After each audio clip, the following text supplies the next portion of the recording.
السلام علیکم۔ کافی عرصے بعد آج موقع ملا ویڈیو بنانے کا۔ تو انٹرنیشنل لاء کی میں نے جو لیکچر سیریز سٹارٹ کی تھی، یہ اسی سے نیکسٹ لیکچر ہے۔ اس سے پچھلی ویڈیو میں نے ڈسکس کیا تھا کہ انٹرنیشنل لاء کی کچھ ہم نے ڈیفینیشنز کے بارے میں ڈسکس کیا تھا، اور اس کے بارے میں ہم نے نیروور اسکول آف تھاٹ اور براڈر اور ماڈرن اسکول آف تھاٹ کو ڈسکس کیا تھا۔ آج کی اس ویڈیو میں ہم ایک بہت امپورٹنٹ ٹاپک کو ڈسکس کریں گے انٹرنیشنل لاء کے، اور اس ٹاپک کا نام ہے ویدر انٹرنیشنل لاء از اے لاء اور ناٹ، یعنی کہ کیا انٹرنیشنل لاء واقعی ایک لاء ہے یا یہ لاء نہیں ہے۔ اس کے بارے میں آج ہم ڈسکشن کریں گے، اور اس حوالے سے بھی میں آپ کو جو دو اسکول آف تھاٹس ہیں ان کے بارے میں بتاؤں گا۔ پھر ہم اینڈ میں تھوڑا سا انالیسس بھی کریں گے کہ کون سا اسکول آف تھاٹ زیادہ بہتر ہے۔ دونوں اسکول آف تھاٹ، ایک اسکول آف تھاٹ ایک ایسا ہے جو یہ کہتا ہے کہ انٹرنیشنل لاء ایک لاء ہے، اور جو سیکنڈ اسکول آف تھاٹ ہے وہ یہ کہتا ہے کہ انٹرنیشنل لاء نہیں ہے۔ تو یہ دونوں اسکول آف تھاٹ اپنے اپنے آرگومنٹس دیتے ہیں، اپنی جو سٹیٹمنٹ ہے اس کو جسٹیفائی کرنے کے لیے۔ تو اس ویڈیو میں ہم ان دونوں کے آرگومنٹ کو ڈسکس کریں گے، اور اینڈ میں ہم انالیسس تھوڑا سا دینے کی کوشش کریں گے۔ تو سب سے پہلے ہم فرسٹ اسکول آف تھاٹ کو ڈسکس کرتے ہیں کہ یہ اسکول آف تھاٹ کیا کہتا ہے، کون اس کے سپورٹرز ہیں۔ تو یہ اسکول آف تھاٹ وہ والا اسکول آف تھاٹ ہے جو یہ بلیو کرتا ہے کہ انٹرنیشنل لاء ایک ٹرو لاء نہیں ہے، یعنی ایک سالڈ لاء جس طرح لاء ہوتا ہے اس طرح کا لاء نہیں ہے۔ سپورٹرز ان کے ہابز ہیں، ہابز ایک فلاسفر ہیں، انگلینڈ کے ہیں، اور ساتھ جان آسٹن ہیں، یہ بھی لاء کے اوپر کافی انہوں نے کام کیا ہوا ہے۔ پوفینڈورف ہیں، یہ بھی اچھے رائٹر ہیں، انٹرنیشنل لاء کے جورسٹ ہیں۔ تو ان تین کا یہ جو میجر سپورٹر ہیں اس کے یہ تین ہیں، باقی بھی سپورٹر ہیں لیکن جو مین پروپوننٹ ہیں وہ یہ ہیں۔ اب یہ بلیو کرتے ہیں کہ انٹرنیشنل لاء ایک ٹرو لاء نہیں ہے، اس کے بارے میں یہ مختلف آرگومنٹ دیتے ہیں۔ ٹھیک ہے، سب سے پہلے ہم جان آسٹن کی ڈیفینیشن کو پڑھتے ہیں کہ جان آسٹن کے نزدیک بیسیکلی لاء ہے کیا۔ اس کے بعد ہم اس کی ڈیفینیشن کے مطابق آرگومنٹ وہ کرتا ہے، کیونکہ لاء کی ڈیفینیشن جان آسٹن کے مطابق یہ ہے، تو پھر انٹرنیشنل لاء کیا اس لاء کی ڈیفینیشن پہ پورا اترتا ہے؟ اگر تو وہ پورا اترتا ہے تو پھر تو وہ لاء ہے۔ تو جان آسٹن کہتے ہیں کیونکہ وہ اس ڈیفینیشن پہ پورا نہیں اتر رہا تو لاء کی جو جنرل ڈیفینیشن ہے اس لیے وہ لاء نہیں ہے۔ تو اس لیے ہم سب سے پہلے جان آسٹن کی ڈیفینیشن کو پڑھتے ہیں کہ جان آسٹن لاء کو ڈیفائن کیسے کرتا ہے۔ جان آسٹن کے نزدیک لاء ایک کمانڈ ہے ساورن کی۔ ساورن سے مراد جو اس ٹائم رول کر رہا ہوتا ہے، کنگ ہو سکتا ہے، کوئی پرائم منسٹر ہو سکتا ہے، یا کوئی بھی جو اس ٹائم کنٹری کا رولر ہوتا ہے۔ تو جان آسٹن کے نزدیک سب سے امپورٹنٹ چیز کیا ہے کہ وہ لاء کو کہتا ہے کہ لاء ایک ساورن کی کمانڈ ہے، اور انفورسڈ کی جاتی ہے بائی فورس، وہ اپنی کمانڈ کو انفورس بھی کرتا ہے۔ یعنی اس کے کہنے کا مطلب یہ ہے کہ لاء ایک ایسی چیز ہے جو کہ ساورن جو حکم کرتا ہے وہ لاء ہے، اور اس حکم کے پیچھے جو اس کے حکم کو نہیں مانتا یا اس کے حکم کو انفورس کرنے کے لیے اس کے پاس فورس بھی ہوتی ہے، پاور ہوتی ہے۔ تو جان آسٹن کے نزدیک لاء کے لیے بیسک چیز جو سب سے اسینشل چیز ہے وہ فورس ہے۔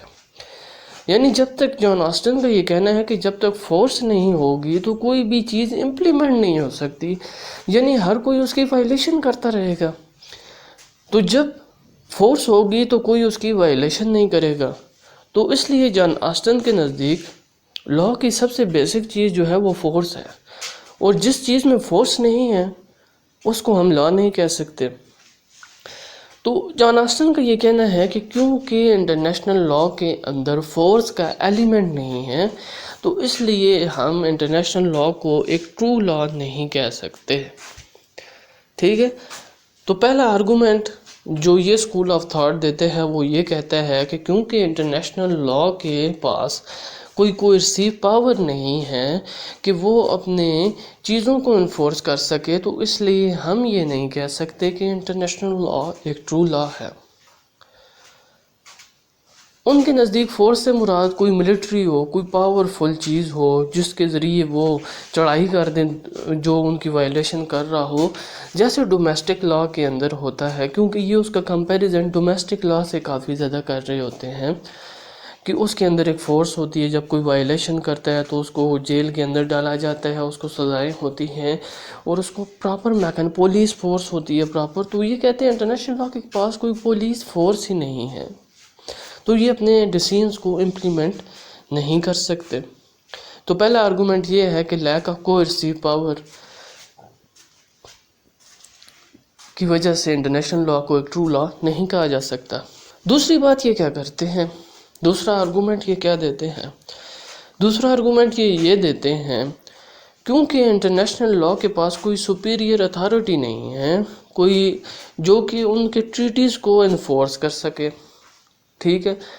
ڈومیسٹک لا میں تو یہ ہوتا ہے کہ مطلب جو 3 آرگن ہوتے ہیں، ایگزیکٹو ہے، لیجسلیچر ہے، جوڈیشری ہے، تو ان کی اپنی اپنی ڈومین ہوتی ہے اور اسٹیٹ ان کے اوپر سپیریئر اتھارٹی ہوتی ہے، ٹھیک ہے۔ سپیریئر اتھارٹی کیا ہوتی ہے؟ اسٹیٹ ہوتی ہے۔ جب بھی کوئی بندہ اسٹیٹ کے اگینسٹ کام کرتا ہے تو اس کو ٹریٹر کہا جاتا ہے، تو اسٹیٹ ایک سپیریئر اتھارٹی بن جاتی ہے۔ لیکن انٹرنیشنل لا کے اندر ان کا یہ کہنا ہے کیونکہ یو این یہ بلیو کرتا ہے کہ there is sovereign equality of all the state, یعنی تمام اسٹیٹس برابر کی سطح پر ہیں، تو ان میں کوئی سپیریئر اتھارٹی نہیں ہے، کیونکہ وہ سب برابر ہیں تو ان میں کوئی سپیریئر اتھارٹی نہیں ہے جو کہ چیزوں کو، ٹریٹی کو انفورس کرے گی۔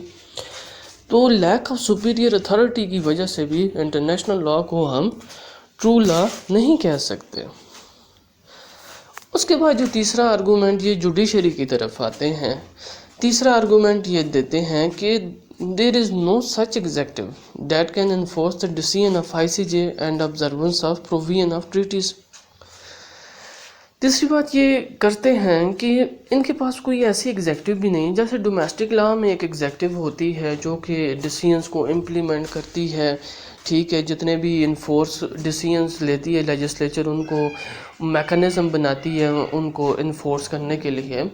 تو یہ کہتے ہیں کہ ان کے پاس یہ چیز اویلیبل نہیں ہے۔ سیکیورٹی کونسل جو ہے وہ آلدو تو وہ ایگزسٹ کر رہی ہے، لیکن وہ چند ایک مخصوص کنٹریز تک وہ محدود ہے، اس کے اندر ٹرو ریپریزنٹیشن نہیں ہے۔ تو ایسی کوئی ایگزیکٹو نہیں ہے کہ جو کہ پراپرلی امپلیمنٹ کر سکے ICJ کے ڈیسیژنس کو، جس کی وجہ سے انٹرنیشنل لا کو ہم ٹرو لا نہیں کہہ سکتے۔ چوتھی بات وہ بڑی امپورٹنٹ کرتے ہیں، وہ کہتے ہیں کہ جب بھی کوئی ڈومیسٹک لا کے اندر وائلیشن ہوتی ہے تو کورٹ کے پاس یہ پاور ہوتی ہے کہ وہ اس کا کیس کر سکتی، ٹرائل کرتی ہے، اور ایون اگر کوئی بندہ خود نہیں اس کی طرف کورٹ کی طرف جاتا تو کورٹ کے پاس سوموٹو پاور ہوتی ہے کہ وہ اس کیس کو اپنے پاس لے سکتی ہے۔ ICJ آلدو کہ وہ ایک جوڈیشری باڈی ہے، لیکن اس کے پاس یہ پاور نہیں ہے کہ وہ اپنے تحت کوئی ڈیسیژن یا اپنے تحت کیس کو لے سکے، یعنی جب تک دونوں پارٹی جن کے اندر ڈسپیوٹ ہے وہ خود ICJ کو رجوع نہیں کریں گی تو ICJ کے پاس یہ پاور نہیں ہے کہ ICJ خود ان کے کیس کی طرف آئے یا ان کے کیس کو انڈر کنسیڈریشن لے۔ تو یہ کہتے ہیں کیونکہ جوڈیشری کا فیکٹر بھی اس کے اندر اتنا اسٹرانگ نہیں ہے جو کہ لا کے لیے بڑا ضروری ہے، تو اس لیے ہم انٹرنیشنل لا کو ایک ٹرو لا نہیں کہہ سکتے۔ تو یہ کچھ آرگومنٹس جو انہوں نے دیے ہیں، 4 آرگومنٹس انہوں نے میجر دیے ہیں، ان بیسس کی وجہ سے وہ یہ کہتے ہیں کہ ہم انٹرنیشنل لا کو ایک ٹرو لا نہیں کہہ سکتے۔ اب ہم دوسرے سکول آف تھاٹ کو پڑھتے ہیں کہ وہ کیا کہتے ہیں، وہ کن بیسس پہ انٹرنیشنل لا کو لا کہتے ہیں۔ اس کے جو بیسیکلی سپورٹرز ہیں وہ JJ سٹارک ہیں، اوپن ہیم ہیں اور برائلے ہیں۔ ان کا یہ کہنا ہے کہ انٹرنیشنل لا ایک واقعی ہی ٹرو لا ہے، جس طرح ایک لا ہوتا ہے یہ بھی اسی طرح کا لا ہے۔ اب یہ کیا آرگومنٹ دیتے ہیں، ان کے آرگومنٹ دوسروں کو، جو پہلے آرگومنٹ ہم نے ڈسکس کیے ہیں ان کو ریجیکشن کی طرف ہوں گے، ان کو ریجیکٹ کر رہے ہوں گے، ان کو اپوز کر رہے ہوں گے۔ سب سے پہلے کوئرسیو پاور پہ یہ بات کرتے ہیں۔ پہلے اسکول آف تھاٹ نے یہ بلیو کیا کہ کوئرسیو پاور بہت اسینشیل ہے لا کے لیے۔ یہ اسکول آف تھاٹ کہتا ہے کہ انٹرنیشنل لا ایک ٹرو لا ہے اور فورس کوئی بیسس نہیں ہوتی لا کی، ٹھیک ہے؟ لا کے لیے فورس امپورٹنٹ نہیں ہوتا، لا کے لیے امپورٹنٹ ہوتا ہے اوبیڈینس، اور وہ تبھی ہوتا ہے جب وہ لوگ یہ دیکھیں کہ بھئی اسلام میں ان کا فائدہ ہے تو لوگ اس کو خود بخود اوبے کرتے ہیں، اس کے لیے کوئی فورس نہیں ریکوائرڈ ہوتی۔ یہ پھر اگزامپل دیتے ہیں کہ پہلے زمانے میں یا ابھی بھی کافی زیادہ کسٹمز اینڈ ٹریڈیشن ایگزسٹ کر رہی ہوتی ہیں۔ جو کسٹمز اینڈ ٹریڈیشنز ہوتی ہیں وہ وداؤٹ فورس لوگ فالو کر رہے ہوتے ہیں، یعنی اگر کسٹم کو توڑ دیا جائے یا ٹریڈیشن کو بریک کر دیا جائے تو اس سے لیگلی کوئی لا کی بریک ڈاؤن نہیں ہوتا، لیکن وہ لوگ اس کسٹم کو وداؤٹ اینی فورس فالو کر رہے ہوتے ہیں کیونکہ وہ ان کے ایڈوانٹیج میں ہوتے ہیں، ان کو فائدے دے رہی ہوتی ہیں، تو لوگ اس کو فالو کر رہے ہوتے ہیں۔ اس سے کیا پتہ چلتا ہے ان کے نزدیک ان کا مطلب کہنے کا یہ ہے کہ فورس ایک ٹرو بیسس آف لا نہیں ہوتی، اس لیے انٹرنیشنل لا ٹرو لا ہے، بے شک اس کے اندر فورس نہ ہو، کیونکہ فورس لازمی نہیں ہوتی۔ اور بالکل یہ کہہ دینا کہ انٹرنیشنل لا کے اندر کوئی کوئرسیو پاور ہی نہیں ہے کہ وہ اپنے ڈیسیژنز کو امپلیمنٹ کر سکے، تو یہ کہنا بھی غلط ہے، کیونکہ انٹرنیشنل لا کے پاس فورس بھی ہے۔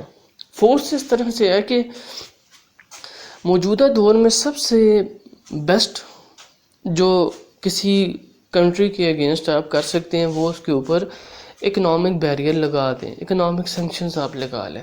موجودہ دور میں جنگیں نہیں ہوتی، موجودہ دور میں اکنامک وارز کھیلی جاتی ہیں، تو ان کے نزدیک یہ کہتے ہیں کہ یہ کہنا بھی غلط ہے کہ انٹرنیشنل لا کے پاس کوئی فورس نہیں ہے، یہ پاور نہیں ہے۔ موجودہ دور میں یو این سیکیورٹی کونسل کے پاس یہ پاور ہے کہ جو بھی کنٹری وائلیشن کر رہی ہو تو وہ اس کے اوپر سینکشنز امپوز کر سکتی ہیں،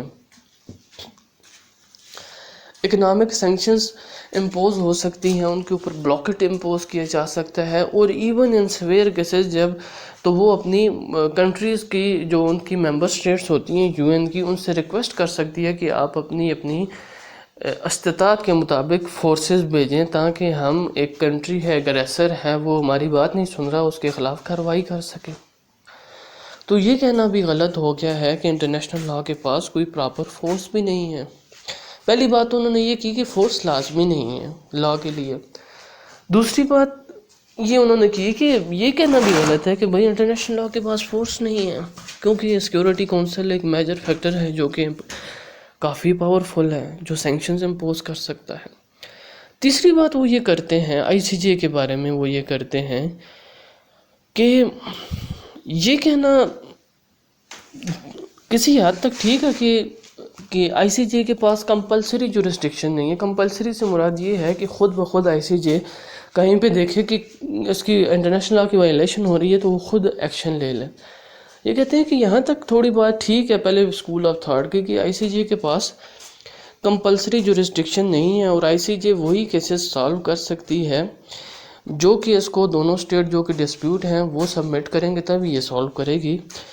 یہ بات یہاں تک ٹھیک ہے، لیکن دوسری بات یہ بھی ہے کہ آئی سی جے کے جو ڈیسیژن ہوگا وہ بائنڈنگ ہوتا ہے اسٹیٹس کے اوپر، یعنی ایک بار کیس اس کو دونوں اسٹیٹس نے سبمٹ کرا دیا ہے تو اس کے بعد جب آئی سی جے ڈیسیژن لے لے گا تو وہ ڈیسیژن دونوں اسٹیٹس کے اوپر بائنڈ ہوگا، اور یہ یو این کے اندر لکھا ہوا ہے، آئی سی جے کے چارٹر کے اندر ہے۔